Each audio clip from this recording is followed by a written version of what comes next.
अब हर 15 दिन में हमारा मंत्री जाके कूड़े के पहाड़ पे जाता है और उसको बोलता है खड़ा होके, तेरे को जाना पड़ेगा भाई। ये है हमारी राजधानी दिल्ली की मुख्यमंत्री। 2 करोड़ से ज्यादा लोग और करीबन 1 लाख करोड़ रुपए का बजट डायरेक्टली इनके अंडर आता है। 1 साल से ये दिल्ली में सरकार चला रही है। देखिए, बहुत ही एक अच्छा टाइम दिल्ली का शुरू हुआ है, मुझे लगता है। अच्छे दिन का सपना दिखाकर देशवासियों को बीजेपी का एक मुख्यमंत्री पहले ही लूट चुका है। आज रेखा गुप्ता के कार्यकाल के 1 साल कंप्लीट होने के बाद लग रहा है कि ये सीएम भी उस ओजी सीएम के तरह ही चल पड़ी हैं, निकल पड़ी हैं, उसी रास्ते पर हैं। वाह क्या सीन है। बस फर्क इतना है कि एटलीस्ट वो वाला जो सीएम था वो बातें बहुत अच्छी अच्छी बना लेता था। अपने भाषण से लोगों का मन वो बहला लेता था। ये अर्बन नक्सल की सोच, ये आपका मंगलसूत्र भी बचने नहीं देंगे। ये सीएम तो बातें भी अच्छी नहीं बना पाती, कामकाज के बारे में ज्यादा उम्मीद थी भी नहीं। सच में बड़े गर्व की बात है कि हमारी यूनिवर्सिटी का नाम एक महान स्वतंत्रता सेनानी, देश के योद्धा नेताजी सुभाष पैलेस। अजी नाम में क्या रखा है, tomato tomato potato potato palace place. हाँ, अब ठीक है, अब मान लेते हैं कि हमारे जो गृह मंत्री हैं और प्रधानमंत्री हैं, कोशिश हमेशा यही करते हैं कि आजकल कोई भी मुख्यमंत्री हो वो ज्यादा ना चमके, वो सुर्खियों में ज्यादा ना आए, ज्यादा इंटेलबाजी ना करे। पर लगता है कि रेखा गुप्ता के मामले में उन्होंने गलती कर दी है। वैसे तो कहा जाता है all publicity is good publicity, लेकिन रेखा गुप्ता जी के मामले में शायद ऐसा नहीं कहा जा सकता है, क्योंकि उनके 1 साल के कार्यकाल में वो ज्यादातर गलतियों की वजह से ही चर्चा में रही हैं। 8 फरवरी 2025 को भारतीय जनता पार्टी पूरे 27 साल बाद दिल्ली में फिर से सत्ता में वापस आती है, और सिर्फ ऐसे वैसे नहीं बल्कि एक शानदार लैंडस्लाइड के साथ 70 सीटों में से 48 सीट्स जीतकर वापस आती है। फिर बीजेपी की टॉप लीडरशिप अपने पसंदीदा सीएम का चयन करने बैठती है, लकी विनर को अनाउंस करने बैठती है, और फिर बक्से में से एक नाम निकलता है। शालीमार बाग से पहली बार एमएलए बनी श्रीमती रेखा गुप्ता जी। अब अपने दिल पर हाथ रख के ये बात, खास करके अगर आप दिल्ली से हो, अपने दिल पर हाथ रखकर ये कहो कि क्या आपने सीएम साहिबा का नाम पहले कभी सुना था इससे पहले? मैंने तो नहीं सुना था। और यही तो बीजेपी की खासियत भी है। याद करिए कैसे यूपी में 2017 चुनाव के बाद केशव प्रसाद मौर्य बस लगभग तय थे, उनका नाम लॉक होने वाला था। वो तो ओथ टेकिंग सेरेमनी के लिए तैयार हो रहे थे, लेकिन आरएसएस ने खेल दिया खेल, योगी जी का नाम सामने कर दिया। अब योगी जी की तरह रेखा जी भी 1 साल के अंदर अंदर काफी कंट्रोवर्शियल और काफी फेमस तो बन गई है, लेकिन उन कारणों की वजह से नहीं जो बीजेपी चाहती थी। 20 अगस्त 2025 सुबह के 8 बजे सिविल लाइन सीएम मैडम यहां जन सुनवाई कर रही थी। गुजरात के राजकोट से आया राजेश भाई पिटिशनर बनकर अंदर घुसता है और सीएम मैडम के काफी पास पहुंचकर मौका मिलते ही उन्हें खींचकर थप्पड़ लगाता है। यह पूरा वाक्य सुप्रीम कोर्ट के कुत्तों पर बैन लगाने वाले रूलिंग से जुड़ा हुआ था। अब इसका दिल्ली या दिल्ली सिविल एडमिनिस्ट्रेशन से देखा जाए तो कोई खास लेना देना नहीं है। हालांकि किसी भी प्रकार के वायलेंस को कभी भी सपोर्ट नहीं किया जा सकता, खास करके यहां देशभक्त पर। लेकिन जनता ने रेखा गुप्ता को भी याद दिलाया कि उन्होंने खुद क्या कहा था कुणाल कामरा के ऊपर जब अटैक हुआ था, और अगर कुणाल कामरा दिल्ली आता है तो उसके सेफ्टी के बारे में। कुणाल कामरा दिल्ली में एक कॉमेडी का शो करना है जो वो करते हैं, आप उनको क्या सलाह देंगे? दिल्ली में शो करना चाहिए कि नहीं? अपने रिस्क पे आए। लोगों ने भी सोचा anti national Khan market comedian को तो छोड़ो, यहां तो दिल्ली की मुख्यमंत्री, महिला मुख्यमंत्री अपने आवास में ही सेफ नहीं है, तो आखिर दिल्ली में महिलाएं कितनी सेफ हैं? हां, यह बात सही है कि दिल्ली पुलिस दिल्ली सरकार के अंडर नहीं आती है, होम मिनिस्टर के अंडर आती है, लेकिन बीजेपी ने हमेशा से यही कहा था कि बीजेपी सरकार अगर दिल्ली में होगी, केंद्र में होगी, तो पुलिसिंग बेटर होगी, महिलाओं की सेफ्टी बेटर होगी। फिर तो जिम्मेदारी आपकी पार्टी की बनती है। क्या फायदा हुआ ऐसे डबल इंजन सरकार को चुन के जहां सीएम मैडम खुद ही सेफ नहीं है? जैसे जैसे महीने बीतते गए, दिल्ली में लोगों को समझ में आने लगा कि डबल इंजन सरकार महिला सुरक्षा के मामले में नहीं, अलग अलग मामलों में भी ठग रही है लोगों को, पैसों के मामले में भी ठग रही है। बीजेपी ने वायदा किया था कि वो सरकार बनाने के बाद दिल्ली की महिलाओं को 2500 रुपए प्रति माह फाइनेंशियल सपोर्ट देगी। आज 1 साल बाद भी यह स्कीम नॉन स्टार्टर है। फिर त्योहारों के समय फ्री एलपीजी सिलेंडर देने का बात किया गया, वायदा किया गया, वो भी अभी ऑन पेपर ही है। देखिए ये जुमला है। अगर झूठे वायदों की बात शुरू हो ही चुकी है तो सबसे पहले विजिबल फेलियर की बात कर लेते हैं। आज से ठीक 1 साल पहले जब 300 AQI में दिल्ली के लोग वोट डाल रहे थे, तब उनके जहन में एक बात तो अच्छे से बैठ गई थी कि जिस सरकार ने बीते 3 बार उन्होंने जिसके लिए वोट किया, जो सत्ता में आए, वो उनकी हवा पानी उतना सुधार नहीं पाई जितना वायदा किया था, तो उन्होंने सरकार को ही बदलने का फैसला कर लिया।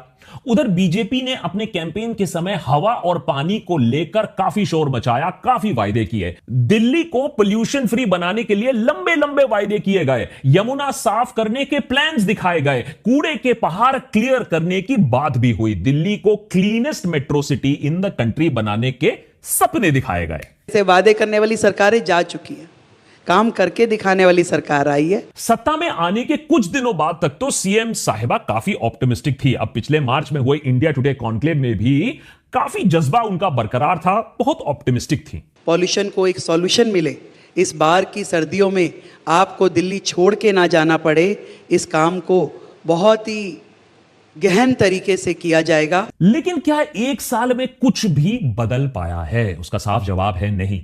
इस साल ठंड के मौसम में फिर से एयर क्वालिटी हैजिडस, ऑलमोस्ट जहर बन चुकी थी। कुछ AQI इंडिकेटर्स तो 1000, 1200 के पार चली गई। और जब इस वक्त इस मुद्दे पर अर्जेंट एक्शन लेने की बात हुई, दिल्ली वालों को कुछ राहत देने की बात हुई, वहां हमारी सीएम साहिबा बेसिक चीजों पर कंफ्यूज दिखी, अपनी ही थू-थू करवाने पर वो बिजी थी। और AQI एक ऐसा आपका टेम्परेचर है, आपको जो किसी भी इंस्ट्रूमेंट से पता चलता है। वाह, न्यूटन भी शर्मा जाएगा, इतनी साइंटिफिक डेप्थ दिख रही है। अरे गवर्नेंस चल रहा है या गेसिंग गेम चल रहा है या कॉमेडी शो चल रहा है, समझ में नहीं आ रहा। आम आदमी पार्टी को मौका मिल गया, मुद्दे पर इन्होंने चौका मार दिया। मुख्यमंत्री साहिबा को खूब उनकी काबिलियत पर ही संसद पर सवाल उठा दिए। एक मुख्यमंत्री बनाया है जिसको ये नहीं मालूम कि AQI होता क्या है। इसके डिफेंस में बीजेपी और मुख्यमंत्री साहिबा ने कहा, अरे ये तो छोटी सी मिस्टेक है, भूल हो गई। बेबुनियाद इल्जाम लगाएंगे, फिर कभी शब्दों को पकड़ेंगे, कहेंगे AQI को AIQ बोल दिया। अब मैडम, जब इतनी छोटी गलतियां हो जाती हैं तो फिर वो भारी ब्लंडर से ज्यादा एक्चुअली कैलकुलेटेड हो जाता है पूरा सिचुएशन। फॉर एग्जांपल, इसी दौरान वाटर टैंकर्स की AQI सेंसर्स के आसपास पानी स्प्रे करने के वीडियो सार्वजनिक हो जाते हैं, पब्लिक हो जाते हैं, लोगों को काफी गुस्सा आता है। आम आदमी पार्टी को फिर से मौका मिल जाता है, बीजेपी पर डेटा मैनिपुलेशन का आरोप लग जाता है, जिस पर हमारी मुख्यमंत्री साहिबा आती हैं, साफ तौर पर सारे एलिगेशंस को डिनाई कर देती है, कहती है विपक्ष तो बेरोजगार है, गीत गाने के अलावा और कोई काम नहीं है। Watering is the only solution, जो हम भी कर रहे हैं, जो पिछली सरकारें भी करती थी, और वो हॉटस्पॉट पे ही होता है, जहां सबसे ज्यादा पॉल्यूशन होगा वहीं तो आप सफाई करेंगे। Watering is the only solution, only solution. Pollution का जवाब वाटर है, मिल गया। अरे एडिटर फिजिक्स का नोबेल दे देते हैं मैडम साहिबा को। और इसी वाटर वाले लॉजिक को आगे बढ़ाते हुए दिल्ली में एक क्लाउड सीडिंग एक्सपेरिमेंट करवाया गया। मैडम को लगा कि सिर्फ रीडिंग स्टेशन के आसपास पानी क्यों छिड़कावा जाए, पूरे के पूरे शहर के ऊपर पानी छिड़का देते, प्रॉब्लम सॉल्व हो जाएगा। 34 करोड़ रुपीस लगाया गया आर्टिफिशियल तरीके से बारिश करवाने के लिए, और एक्सपेरिमेंट्स फेल हो जाते हैं। और ऐसी बात नहीं है कि लोगों को मालूम नहीं था ये एक्सपेरिमेंट्स फेल होने वाले हैं। एक्सपर्ट्स ने पहले ही बता दिया था कि इस जो सर्दियों के मौसम में हमारे जो क्लाइमेट में क्लाउड सीडिंग काम नहीं करेगा। लेकिन सरकार के पास और कोई बेटर सोल्यूशन भी नहीं था। मैडम ने लगाया, क्लाउड है, एडवांटेज ले सकते हैं, करा दिया सीडिंग। अब जब क्लाउड सीडिंग से काम नहीं चला तो सरकार को फिर दूसरा सोल्यूशन ढूंढना पड़ा कि भैया कैसे रोका जाए पोल्यूशन।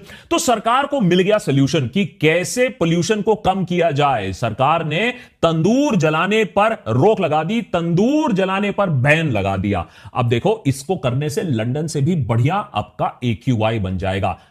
अब देखिए, माना कि तंदूर से पार्टिकुलेट मैटर थोड़ा सा बढ़ सकता है, लेकिन ये तो वही बात हो गई ना कि ट्रैफिक कम करने के लिए आपने ट्रक्स को चलने दिया, साइकिल को बैन कर दिया, बोला देखिए सड़कें खाली हो गई। ये वक्त कुछ स्ट्रिक्ट कदम लेने का था। पोल्यूशन से लड़ने के लिए आपको पॉलिसी डिसीजन इंप्लीमेंट करने होंगे। पोल्यूशन जो फैक्ट्रीज क्रिएट कर रहे हैं, वुड फायर जो हो रहा है, रोड डस्ट जो हो रहा है, जो पोल्यूटिंग पावर प्लांट्स है दिल्ली के आसपास, आपको उनको बंद करना था। लेकिन यहां तो मजाक चल रहा था, खास तौर पे जब दिल्ली में ट्रिपल इंजन सरकार चल रही है। स्टेट आपका, सेंटर आपका, म्युनिसिपल कॉर्पोरेशन आपका। अब किसको ब्लेम करोगे, नेहरू या बाबर को? जब ये सारे पैतड़े फेल हो गए तब हमारी मुख्यमंत्री साहिबा ने कहा कि देखो यार, ये जो पोल्यूशन का इशू है ये लेगेसी प्रॉब्लम है जो पिछली सरकारों ने हमें विरासत में दी थी। अब हम इसमें क्या कर सकते हैं? जादू की छड़ी तो है नहीं हमारे पास जो घुमा देंगे और पोल्यूशन खत्म हो जाएगा। अब इसी सब ड्रामेबाजी और ढकोसलेबाजी के बीच में हमारी मुख्यमंत्री साहिबा पहुंची दिल्ली में फुटबॉलर लायनल मेसी के इवेंट पर जो स्टेडियम में हो रहा था। अब दिल्ली वालों ने भी चांस देख लिया, कर दिया दिल्ली वाला काम। AQI के काम मामले में उन्हें ही घेरे में ले लिया स्टेडियम के बीचों बीच। और यही इंटरनेशनल बेइज्जती काफी नहीं थी। जल्द ही यूके, कनाडा, सिंगापुर जैसे देश दिल्ली के बारे में, पोल्यूशन के बारे में एडवाइजरीज जारी करने लगे, अपने नागरिकों को बोलने लगे कि दिल्ली को अवॉइड करो। दिवाली के बाद जब दिल्ली की एयर क्वालिटी एक्सपोज हो रही थी, लोगों को समझ में आ रहा था कि यह पटाखों के वजह से नहीं है, यह फार्म फायर के वजह से नहीं है, प्रॉब्लम और गहरी है। उसी समय सरकार के यमुना साफ करने वाले जो क्लेम्स थे, वायदे थे, वो भी एक्सपोज होने लगे। रेखा गुप्ता सरकार ने दावा किया था कि छठ पूजा से ठीक पहले यमुना का पोल्यूशन काफी हद तक हम कम कर देंगे, हम रिवर को साफ करा रहे हैं, पानी पीने लायक ना सही लेकिन सरकार के मुताबिक इतना साफ हो जाएगा कि लोग उसमें नहा सके और पूजा पाठ कर सके। लेकिन ऑपोजिशन पार्टी ने चोरी चुपके कैमरा लगाकर दिखा दिया कि यह सब ढकोसला था। उन्होंने दिखा दिया वीडियो एविडेंस के साथ कि कैसे पीएम मोदी के विजिट के लिए पीने के पानी की एक नकली आर्टिफिशियल यमुना बना दी गई है विद ड्रिंकिंग वाटर। एक आर्टिफिशियल घाट बना दी गई है जो प्रदूषित नहीं है, लेकिन बाकी यमुना की स्थिति वहीं की वहीं है। यह खुलासे के बाद प्रधानमंत्री मोदी का जो ट्रिप था, जो विजिट था, उसको भी कैंसिल होना पड़ा। सच को जांचने के लिए न्यूज लॉन्ड्री की टीम ग्राउंड पर पहुंचती है और उन्होंने देखा कि जो सरकारी दावे हैं वो बिल्कुल ही झूठ है, सच्चाई कुछ और ही है। हजारों लीटर अनट्रीटेड सुएज अभी भी खुले नालों के जरिए यमुना में पहुंच रही थी। यमुना के पानी में मरे हुए जानवर तक तैरते हुए उन्हें मिले। अक्टूबर में दिल्ली पोल्यूशन कंट्रोल कमेटी की रिपोर्ट ने यह बात भी साफ कर दिया कि पूरी दिल्ली में कभी भी यमुना का पानी नहाने लायक तक नहीं है, सिवाय पाला के पास जहां यमुना शहर के अंदर एंटर करता है, वहां थोड़ा सा बेटर है। 9 अक्टूबर को लिए गए पानी के सैंपल में पोल्यूशन के लेवल्स काफी ज्यादा मिले। बजट में 9,000 करोड़ रुपए यमुना के लिए रखा गया था। 40 नए सीवेज प्लांट्स का प्लान बनाया गया था। कागज पर यह सब कुछ बहुत अच्छा लगता है, लेकिन असलियत में यमुना आज भी वैसी की वैसी ही है। अगर हम वाटर लॉगिंग की बात करें तो मॉनसून से पहले ही दिल्ली सरकार ने पूरा जज्बा दिखा दिया था। अप्रैल के महीने में ही तैयारी दिखा दी थी, इतनी ईमानदारी से कि हमारी मुख्यमंत्री साहिबा खुद डंडा लेकर मिंटो ब्रिज के नाले साफ करवा रही थी। अब हर 15 दिन में हमारा मंत्री जाके कूड़े के पहाड़ पे जाता है और उसको बोलता है खड़ा होके, तेरे को जाना पड़ेगा भाई। पर 2 हफ्तों के अंदर अंदर जब बारिश होती है तो मिंटो ब्रिज ना डूबे, लेकिन मानसून की बारिश में दिल्ली जरूर डूब जाती है। फिर से रेखा गुप्ता जी वापस आम आदमी पार्टी को ब्लेम करती है कि अरे ये तो 1 दशक पुराना डेवलपमेंटल बैकलॉग है, मैं इतनी जल्दी कैसे इसको सॉल्व कर सकती हूं।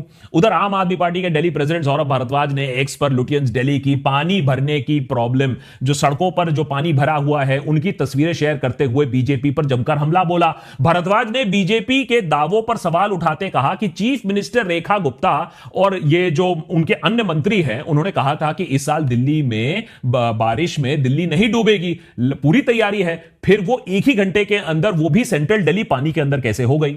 नाला खुद तो सीएम साहिबा ने साफ किया था, दिल्ली फिर से डूब गई। क्यों?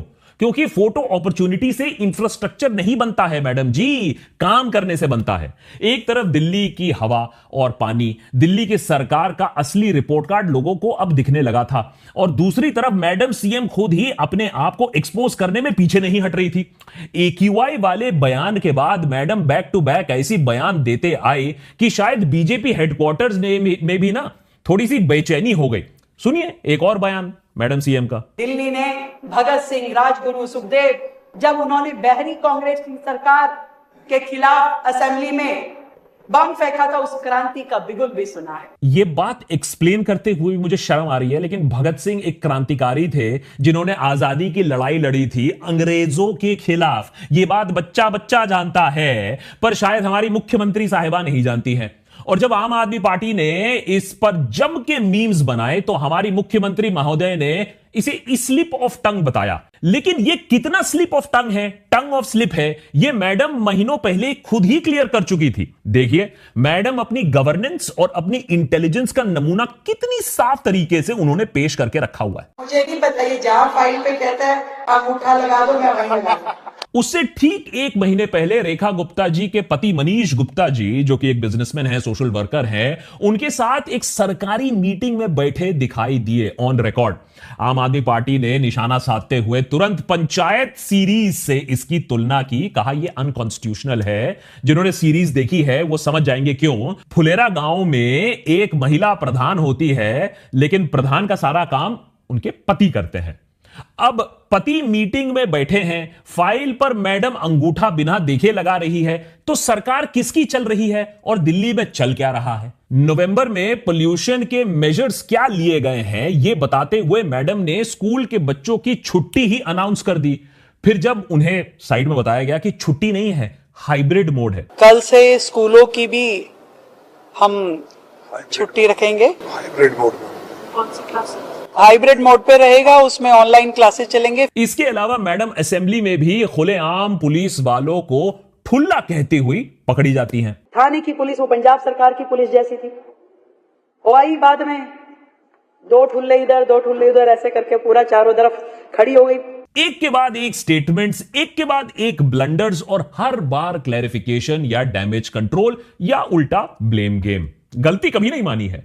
भाई जब सीएम खुद ही इतना कंफ्यूज्ड हो तो शहर का क्या हाल होगा, यह सोचना ज्यादा मुश्किल नहीं है। मुझे लगता है कि इन 5 सालों में दिल्ली का चेहरा इस कदर खूबसूरत होगा कि सभी लोग सोचेंगे कि जो निर्णय दिल्ली के लिए लिया वो बहुत ही सुंदर था। हंसी मजाक एक तरफ है, ये मामला एक्चुअली काफी सीरियस है। दिल्ली इस सर्कस से बेटर डिजर्व करती है, देश की राजधानी है भाई।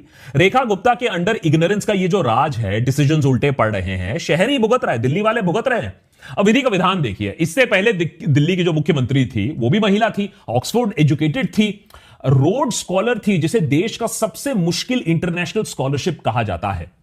और केवल महिला मुख्यमंत्रियों की अगर हम बात करें, जहां एक तरफ सुषमा स्वराज की डिप्लोमेसी थी, शीला दीक्षित का डेवलपमेंटल एजेंडा था, आतिशी का इंटेलेक्ट और पॉलिसी ड्रिवन अप्रोच था, वहीं रेखा गुप्ता का टेन्योर गलतियों का एक कॉमेडी सीरीज बन रहा है। बस फर्क इतना है कि इस कॉमेडी में हंसने वाला और कोई नहीं, हम दिल्ली वाले ही हैं, और यह कॉमेडी जल्द ही दिल्ली वालों के लिए ट्रेजेडी बनने वाली है। हां, चीजें बदल सकती हैं, ऐसा नहीं है कि चीजें नहीं बदल सकती हैं, अगर रेखा जी ऑनेस्टली चाहें। स्टूडेंट डे से उन्होंने पॉलिटिक्स देखा है तो पॉलिटिक्स उन्हें आती है। एक पॉलिटिकल लाइटवेट ही सही जरूर, लेकिन रेखा गुप्ता ने शपथ लिया एज दिल्ली सीएम और काफी प्रेस्टिजियस पोस्ट होता है ये। पहले दिन से ही दिल्ली और दिल्ली वालों के लिए काम करना उन्होंने शुरू किया था, क्रेडिट वेयर ड्यू। शपथ लेने वाले दिन 20 फरवरी 2025 को आयुष्मान भारत योजना दिल्ली में लागू कर दी गई थी। यह वायदा बीजेपी ने अपने इलेक्शन कैंपेन में किया था, जिसे उन्होंने आते ही पूरा कर दिया। इस स्कीम में 5 लाख सेंटर से 5 लाख दिल्ली सरकार से टॉपअप मिलता है। कुल मिलाकर 10 लाख रुपए तक का हेल्थ इंश्योरेंस दिल्ली के लोगों को मिलना शुरू हो गया है। अब यह कितना इफेक्टिव है, इसमें गैप्स क्या है, वो अपने आप में एक डिबेट है। फिर पिछले साल सीएम मैडम ने आते ही 1 लाख करोड़ रुपए का बजट पेश किया। दिल्ली का पहला 1 लाख करोड़ का बजट, जो उसके पहले के बजट से, प्रीवियस बजट से 31.5% ज्यादा था। इस बजट में कैपिटल एक्सपेंडिचर दुगना कर दिया गया, 28,000 करोड़ रुपए कर दिया गया। 9,000 करोड़ रुपए यमुना साफ करने के लिए और शहर में वाटर इंफ्रास्ट्रक्चर ठीक करने के लिए एलोकेटेड हुआ।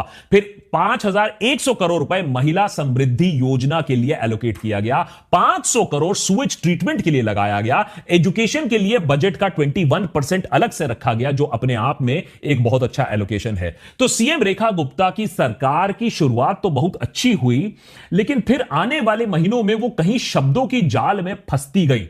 हो सकता है कि रेखा गुप्ता अपने आने वाले 4 साल में और बेहतर काम कर पाए। बस उन्हें करना यह है कि ज्यादा बयानबाजी नहीं करनी है, अपने काम पर फोकस करे। हो सकता है कि दिल्ली की जनता बेहतर दिन और अच्छे दिन एक्चुअली देख पाए अगले 4 सालों में, लेकिन हमारे पॉलिटिशियंस को, खासकर रेखा जी को, फोकस करने की और ज्यादा जरूरत है। और अगर नहीं करती तो कोई बात नहीं, फ्री में कंटेंट से हमें कहां दिक्कत हुई है, और एपिसोड बनते रहेंगे।